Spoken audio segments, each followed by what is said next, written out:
कोई दाग निंदा तलकदा न मैनू निंदा दमेनु नयुस्तक दमेनु निंदा दमेनु नयुस्तद मैनू ऐसा ललारी वो रंग ला गया है ऐसा ललारी वो रंग ला गया है मेरे गए में शाहों का साया गया है मेरे गए में शाहों का छाया गया है कि जीवन दमेनु आनंद आ गया है कि जीवन दमेनु आनंद आ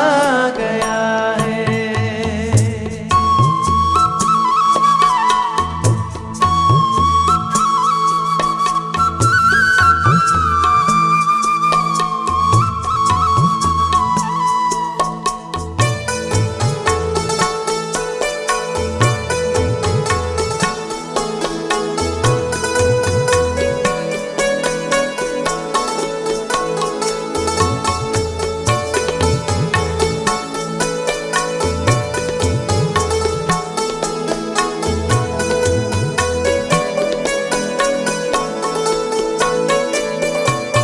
नयो बोल बोला बुलावे जो सतगुर मैं ओ बोल बोला बुलावे जो सतगुर बुलावे जो सतगुर कहलावे जो सतगुर बुलावे जो सतगुर कहलावे जो सतगुर मैं की कहन जोगी ओ कहला गया है मैं की कहन जोगी ओ कहला गया है मेरे गए में शाहों का साया गया है मेरे गए शाहों का छाया गया है कि जीवन दमेनु आनंद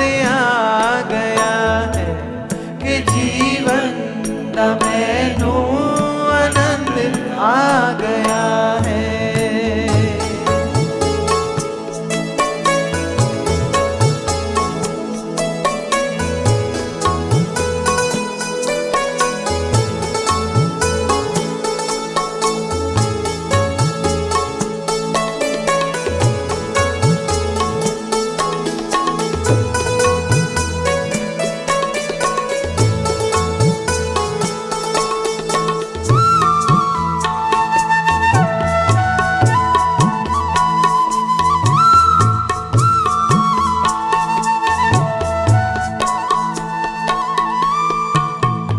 ब्रह्मानंद से जाते मौजा उड़ावा ब्रह्मानंद से जाते मौजा उड़ावा मौजा उड़ावा मैं बलिहारी जावा मौजा उड़ावा मैं बलिहारी जावा मेरे मन दी उलझन ओ सुलझा गया है मेरे मन दी उलझन ओ सुलझा गया है मेरे घर में शाहों का साया गया है मेरे घर में शाहों का साया गया है कि जीवन दमेनु आनंद आ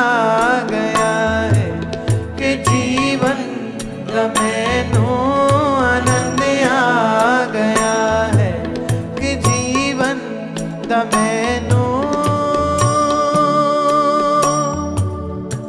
आनंद आ गया है।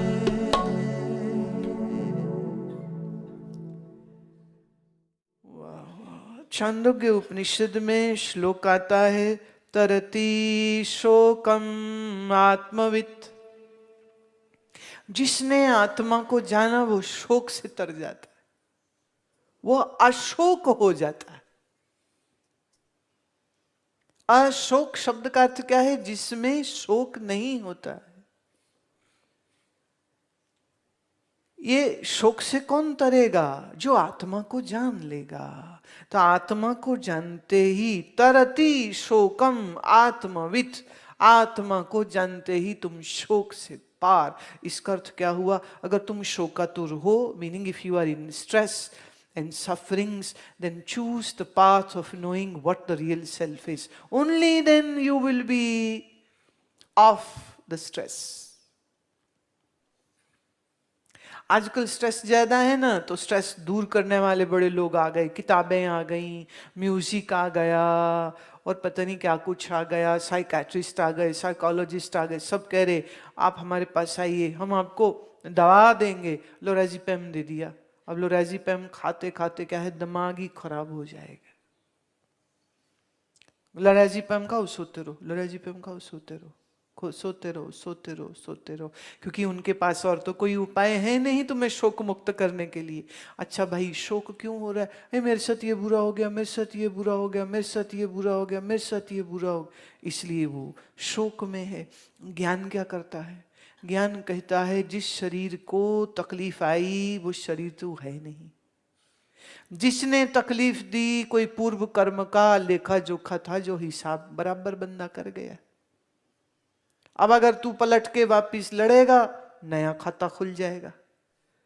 तो जो खाता तेरा बंद हो सकता है सामने वाले को क्षमा करके, तो अपना खाता बंद कर।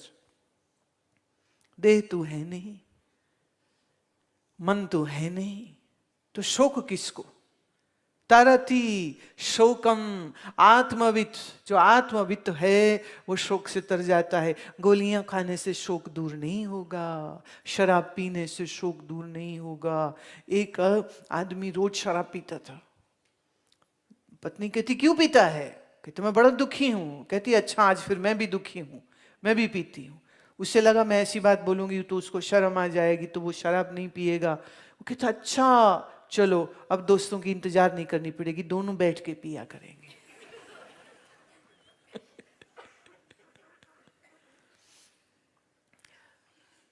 शराब पीने से शोक दूर नहीं होगा, सिगरेट फूकने से शोक दूर नहीं होगा ना।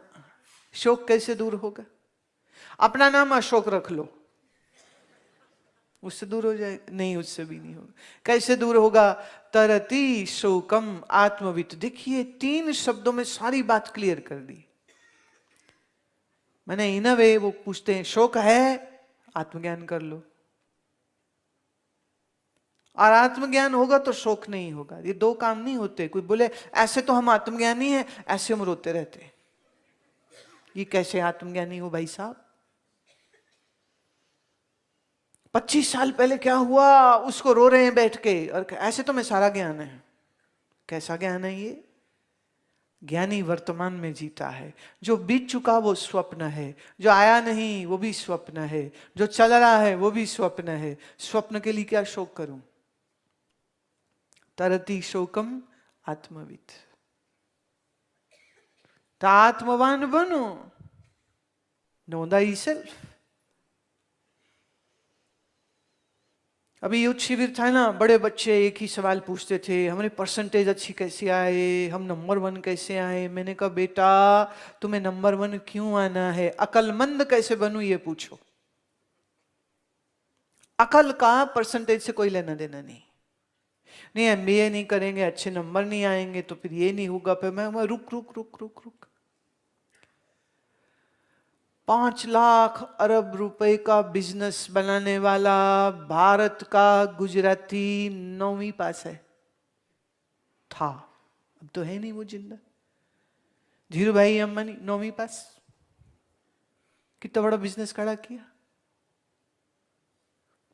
तो वो बिजनेस सेंस होनी चाहिए, अकल होनी चाहिए, एक्यूमेन होना चाहिए, वो ड्राइव होनी चाहिए। उन्होंने एमबीए डिग्री करी थी, तो ये बात समझ नहीं आती लोगों को, और वही आपने कूड़े करकट अपने बच्चों के मन में डाल दिए, अच्छे नंबर आने चाहिए, अच्छे नंबर आने चाहिए। वो बेचारे स्ट्रेस में आ गए, छोटे छोटे बच्चे। तुम सुनोगे तो तुम इतने परेशान हो जाओगे ये बात सुन के, क्योंकि तुम्हारे घरों के ही बच्चे थे वो। 12 साल का बच्चा मुझे कहता है मुझे डिप्रेशन है, और पिछले 2 साल से डिप्रेशन की गोलियां उसको दी जाती हैं। वो स्कूल नहीं जा सकता है, उसका स्कूल में दिल नहीं लगता है, उसे रात को नींद नहीं आती है, और साइकोटिक मेडिसिन खा रहा है। 6 से 8 गोलियां रोज की खा रहा है। वो रात को 1 गोली देते सोने के लिए, वो दिन में 3-3, 4-4 खा रहा है। और फिर भी कहता है मुझे घर में अच्छा नहीं लगता है, गुरुजी मैं यहां रह सकता हूं क्या? मैं यहाँ, तुम छुट्टियां हैं तो चलो रह लो। कह रहे मैं स्कूल ही नहीं जाता तो छुट्टी हुई पड़ी है। और स्ट्रेस में था तो दोस्तों ने कहा सिगरेट पी ले ठीक हो जाएगा, सिगरेट पी ली। किसी दोस्त ने कहा पोर्न देख, वो पोर्न देखता। 12 साल का बच्चा पोर्न देखता, पर मन को चैन नहीं है। गोलियां खाता दिन में 4-4, 5-5, फिर भी मन को चैन नहीं है। मैं आपसे प्रश्न पूछती हूं, ये तुम्हारे घरों के बच्चे हैं, ये तुमने क्या कर दिया है अपने बच्चों के साथ? पैसा सब कुछ नहीं है, अनित्य है। परसेंटेज के पीछे मत मरो, बच्चों में अकल होनी चाहिए, बच्चों को जीने दो। सुशिक्षित होना चाहिए, सिर्फ एजुकेटेड मत करो उनको, सुशिक्षित होना चाहिए। कैसे तरेंगे शोक से?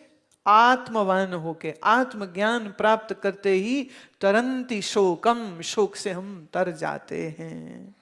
क्यों? हम जिसको जानेंगे हम उसके जैसे ही हो जाएंगे। वाह, आज शराबियों के साथ बैठे शराबी हो गए, ज्वारियों के साथ बैठे ज्वारी हो गए। और सत्संग और संतों के पास जाएंगे तो संत हो जाएंगे, और संत ज्ञान कराएंगे ब्रह्म का तो ब्रह्मविद ब्रह्मैव भवति। मुंडकोपनिषद कहती है जो ब्रह्म को जानता है सो ब्रह्म हो जाता है।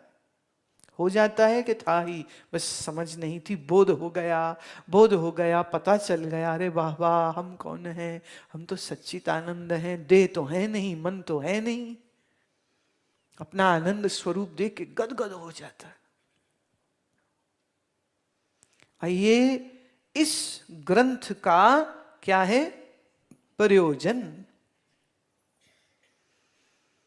ये ग्रंथ किस लिए? इसलिए है कि तुम अपना आप जान करके, अच्छा देखो, किसी के घर जाना हो तो पूछना पड़ेगा जी हम कब आ सकते हैं आपके घर, और जब वो टाइम दे तब जाओ।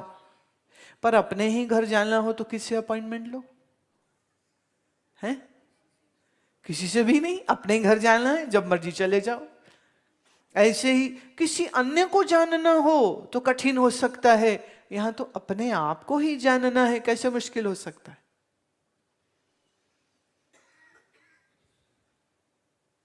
मुश्किल नहीं है। अपना आप जो हम भूल गए हैं उस भूल को ठीक करना है तो ज्ञान के द्वारा ठीक करेंगे। इसलिए सत्संग श्रवण करते। और देखिए समाधान की तो कितनी कितनी सुंदर खूबसूरत ये व्याख्या उन्होंने दी कि भैया जी समाधान किसको कहते हैं?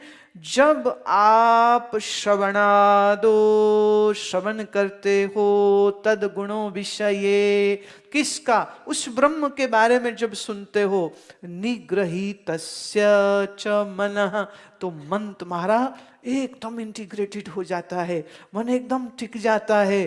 और जब मन पूर्ण रूप से एकाग्र हो जाता है ज्ञान को श्रवण करते हुए, तो तुम समाधान को प्राप्त हो जाते हो। इससे सरल कुछ हो सकता है? इससे सरल कुछ हो सकता है कि सदगुरु सन्मुख बैठ करके ज्ञान श्रवण कर रहे थे? अच्छा, आप ज्ञान तो सब सुनते हैं, पर सबको ये अवस्था क्यों नहीं होती है? इसलिए क्योंकि अभी अधिकारी नहीं होता है। क्योंकि अभी मन में दोष होते। जैसे देखिए, आप अपने ही घर में अपने ही बिस्तर में जाना चाहें तो जूते सहित जाओगे कि जूते उतार के जाओगे? इतने तो तुम पागल नहीं हो। वैसे तो देखिए, जूता घर के बाहर उतारने की चीज है, जूता घर के अंदर ले जाने की चीज नहीं है। तुम लोग तो जूता रसोई घर में भी ले गए, तुम तो जूता ड्राइंग रूम में भी ले गए, बेडरूम में भी ले गए, पर अभी बिस्तरे में नहीं लेके गए। और लिबरेटेड हो जाओगे तो बिस्तरे में भी ले जाओगे। मेरा जूता मेरा सर जहां मर्जी रखूं, बेवकूफी की कोई हद थोड़े ना। जूता घर के बाहर उतारने का होता है। क्यों? देखिए, आप जिस रोड पे चल रहे हैं, कितने बैक्टीरिया, किसी टीबी वाले ने थूका है, किसी कैंसर वाले ने थूका है, किसी को स्वाइन फ्लू हुआ था, किसी को कुछ हुआ था, उनकी थूक पड़ी है, बीमारों की थूक पड़ी है, वायरस हैं, बैक्टीरिया हैं, वो सब आपके जूते में लग रहे। वही जूते तुम घर के अंदर ले गए, फिर पूछते हो हम बीमार क्यों हो रहे? भारत की संस्कृति क्या थी? जूता घर के बाहर, जूता घर के अंदर नहीं। इसलिए घर को मंदिर कहा जाता था। पुराने जितने हमारे संतों के भजन हैं, उसमें ग्रह को, घर को मंदिर कहते हैं। मंदिर में जूता अंदर नहीं जाता, घर में कैसे जाएगा?